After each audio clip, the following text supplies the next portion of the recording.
Hello everybody. Good morning. Good morning. How are you today? I'm fine. Okay. Are you ready? Okay. Okay. Selamat pagi. Selamat pagi. Kita semangat luar biasa.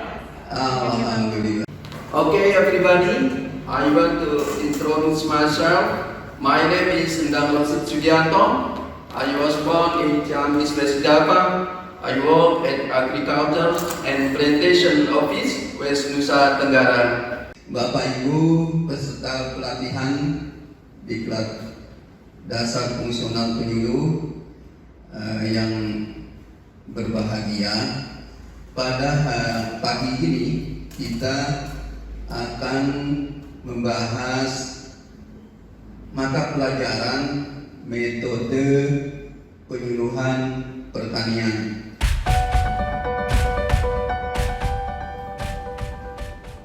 Bapak Ibu peserta pelatihan, pokok bahasan penyuluhan ini pertama terkait dengan pengertian, tujuan, dan prinsip metode penyuluhan pertanian. Kemudian pokok bahasan yang kedua nanti terkait dengan pemilihan dan penerapan metode penyuluhan pertanian.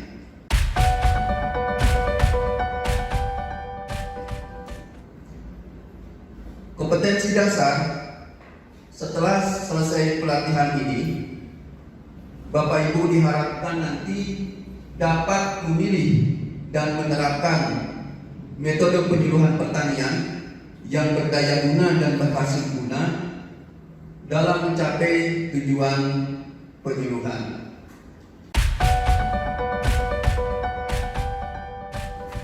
Kemudian indikator keberhasilan dalam pembelajaran ini, peserta mampu menjelaskan pengertian, menjelaskan tujuan, prinsip-prinsip metode penyuluhan, kemudian mampu memilih dan menerapkan metode penyuluhan pertanian.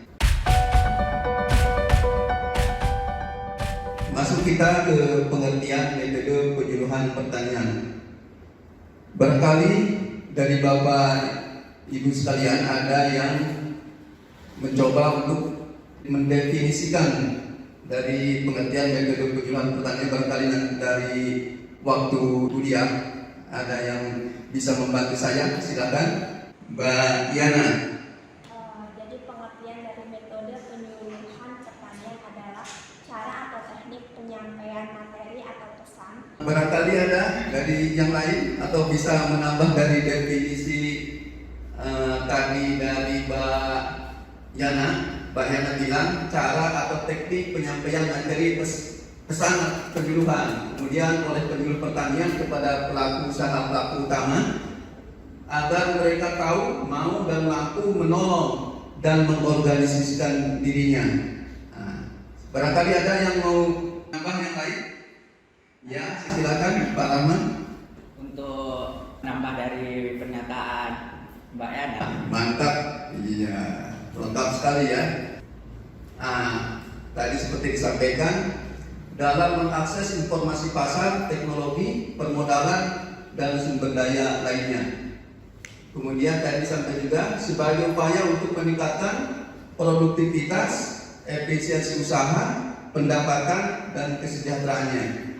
Jadi secara keseluruhan, pengertian dari metode penyuluhan pertanian itu cara atau teknik penyampaian materi atau pesan penyuluhan oleh penyuluh pertanian kepada pelaku utama dan pelaku usaha agar mereka tahu, mau, dan mampu menolong dan mengorganisasikan dirinya dalam mengakses informasi pasar, kemudian teknologi, permodalan, dan sumber daya lainnya sebagai upaya untuk meningkatkan produktivitas, efisiensi usaha, pendapatan, kesejahteraannya, dan pelestarian lingkungan hidup.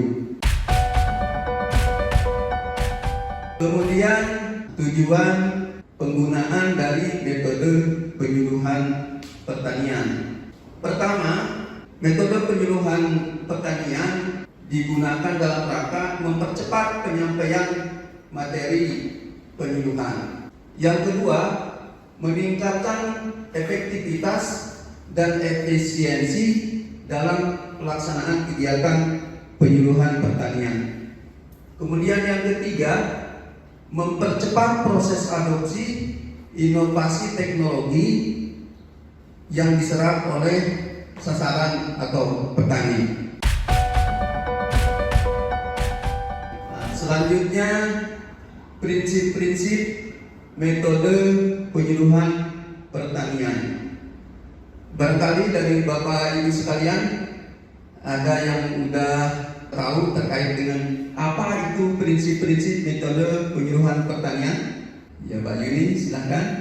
Prinsip-prinsip metode penyuluhan pertanian bahwa setiap penyuluh dalam melaksanakan kegiatannya. Jadi tadi disampaikan sama Pak Yana, prinsip merupakan suatu apa yang didefinisikan tadi sama Mbak Yuni. Jadi prinsip merupakan suatu pernyataan kebijakan yang dijadikan sebagai pedoman yang sudah disepakati dan harus dipegang teguh oleh setiap penyuluh dalam melaksanakan kegiatan penyuluhan sehingga kegiatan penyuluhan dapat dilaksanakan dengan baik. Ya, oke, kita lanjut. Prinsip-prinsip metode penyuluhan pertanian yang pertama, pengembangan untuk berpikir kreatif. Jadi prinsip pertama itu diharapkan nanti petani dapat mengembangkan daya pikir mereka untuk berpikir kreatif. Kemudian yang kedua, tempat yang baik adalah di tempat kegiatan penerima manfaat. Jadi di tempat lokasi petani. Kemudian yang ketiga, setiap individu terikat dengan lingkungan sosialnya. Ya, misalnya satu hamparan kelompok tani. Yang keempat, ciptakan hubungan yang akrab dengan penerima manfaat. Jadi kita sebagai penyuluh harus berkomunikasi dengan baik, ciptakan hubungan yang akrab sehingga nanti dalam proses adopsi teknologi bisa lebih cepat. Yang kelima, memberikan sesuatu untuk terjadinya perubahan. Dari prinsip ini diharapkan nanti para petani dapat melaksanakan apa yang kita serukan dan terjadi perubahan. Ini jenis-jenis metode penyuluhan pertanian. Ada yang sana, ini langsung penyuluh ke kelompok, ada kursus tani, kemudian ada magang, langsung petani magang di tempat yang berhasil. Ini ada selesehan misalnya biasanya KTLA. Ini ada pameran juga. Kemudian ada perlombaan juga. Ada temu karya, ada temu lapang. Ini dokumentasi temu usaha. Kemudian temu tugas. Ini peneliti penyuluh bergabung dalam satu kegiatan. Ada temu bicara. Kemudian ada widya-wisata. Jadi sambil belajar dan wisata. Nah, ini ada sekolah lapang.